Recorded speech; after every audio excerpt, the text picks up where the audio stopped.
ஆராய்ச்சி மிகவும் அவசியம். காமினி காஞ்சனம் நிலையற்றது. அதாவது காமமும் பொன்னும் பொருளும் நிலையற்றவை. இறைவன் ஒருவர் மட்டுமே நிலையானவர்.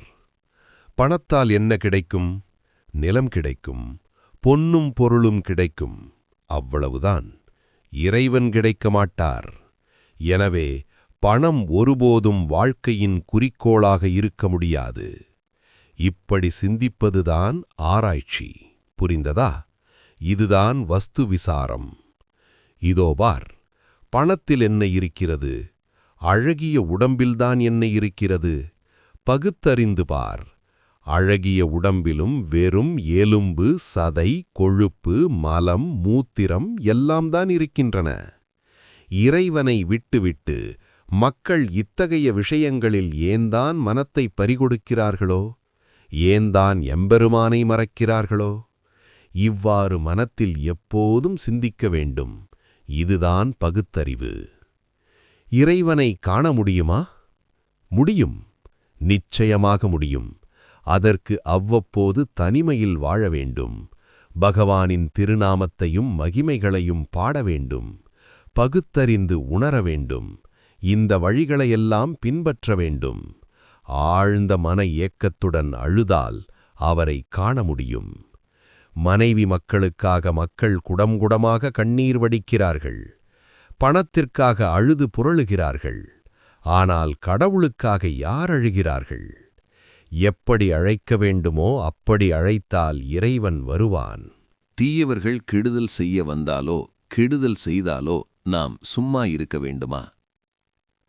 உலகில் வாழ நேரும்போது தீயவர்களிடமிருந்து நம்மை காத்துக்கொள்ள சிறிது தமோகுணத்தை காட்டுவது அவசியம்தான். ஆனால் அவர்கள் தீமை செய்கிறார்கள் என்பதற்காக நாமும் அவர்களுக்கு தீமை செய்யக்கூடாது. தீயவர்களிடம் சீர வேண்டும். அவர்கள் நமக்கு தீங்கு செய்யாமல் இருப்பதற்காக அவர்களை பயமுறுத்த வேண்டும். ஆனால் அவர்கள் மீது ஒரு நாளும் விஷத்தை செலுத்திவிடக்கூடாது. தீமை செய்யக்கூடாது. இறைவனது படைப்பில் மனிதர்கள், மிருகங்கள், செடி கொடிகள் என்று பல்வேறு உயிரினங்கள் உள்ளன. மிருகங்களில் அமைதியானவை உள்ளன, பயங்கரமானவை உள்ளன. புலியைப் போன்ற கொடிய மிருகங்களும் உள்ளன. மரங்களில் அமிழ்தம் போன்ற பழங்களை தருகின்ற மரங்கள் உள்ளன. நச்சுப்பழத்தை தருகின்ற மரங்களும் உள்ளன. இப்படியே மனிதர்களிலும் நல்லவர்களும் இருக்கிறார்கள், கெட்டவர்களும் இருக்கிறார்கள். அமைதியானவர்கள் இருக்கிறார்கள், பயங்கரமானவர்களும் இருக்கிறார்கள். உலகியல் மனிதர்களும் இருக்கிறார்கள், பக்தர்களும் இருக்கிறார்கள். கடவுள் எல்லா உயிரிலும் இருக்கிறார். ஆனால் நல்லவர்களுடன் நெருங்கிப் பழகலாம். கெட்டவர்களைக் கண்டால் தூர விலகி நிற்க வேண்டும். புலியிலும் நாராயணன் இருக்கிறார். அதற்காக யாரும் புலியை கட்டித் தழுவிக் கொள்ள முடியாது. எல்லோரும் சிரித்தனர். புலியும் நாராயணன்தானே, அதைக் கண்டு ஏன் ஓட வேண்டும் என்று நீ கேட்கலாம். புலி வருகிறது என்று கூறி எச்சரிக்கிறார்களே, அவர்களும் நாராயணன்தானே. அவர்களுடைய வார்த்தைகளை ஏன் கேட்கக்கூடாது என்பதுதான் என் பதில். தண்ணீரும் நாராயணன் என்று சாஸ்திரத்தில் சொல்லப்பட்டுள்ளது. ஆனால் சில தண்ணீரைத்தான் பூஜைக்குப் பயன்படுத்தலாம். சில தண்ணீர் பாத்திரம் கழுவ, வாய் கொப்பளிக்க, துணி துவைக்க மட்டுமே உதவும். குடிக்கவோ பூஜைக்கோ பயன்படாது. அதுபோலவே நல்லவன், கெட்டவன், பக்தன், பக்தன் அல்லாதவன் என்று எல்லோரின் இதயத்திலும் நாராயணன் இருப்பது என்னவோ உண்மைதான். ஆனாலும் தீயவர்கள், பக்தர்கள் அல்லாதவர்கள், துஷ்டர்கள், இவர்களோடு எந்தவித உறவும் வைத்துக்கொள்ளக்கூடாது, பழகக்கூடாது. சிலருடன் வெறும் வாய்ப்பேச்சு மட்டும் வைத்துக்கொள்ளலாம்.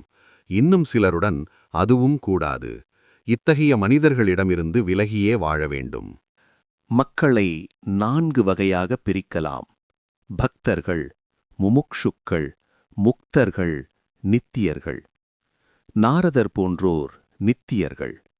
இவர்கள் மக்களின் நன்மைக்காக, அவர்களுக்கு போதிப்பதற்காக உலகில் வாழ்கிறார்கள். பக்தர்கள் உலகியலில் கட்டுண்டவர்கள், பகவானை மறந்தவர்கள், மறந்தும் கூட அவரை நினைக்காதவர்கள். முமுக்ஷுக்கள் முக்தியை நாடுபவர்கள்.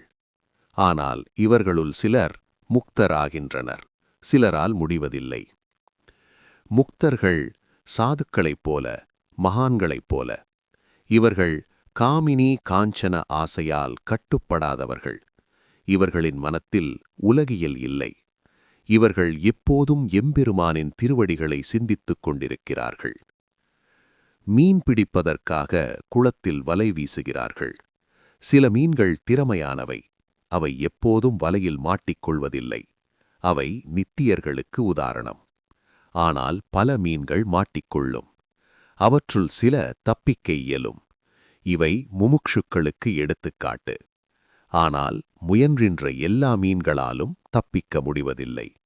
ஏதோ இரண்டொன்று தடால் தடால் என்று வலைக்கு வெளியே குதிக்கின்றன. அப்போது மீனவன், இதோ ஒரு பெரிய மீன் தப்பிவிட்டது என்று கூச்சலிடுகிறான்.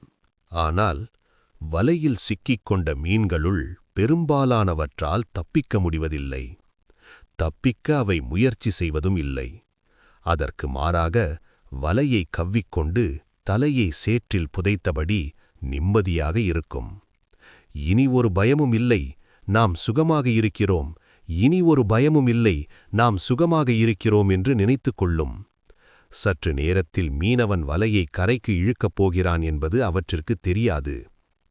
இவை பத்தர்களுக்கு உதாரணம்.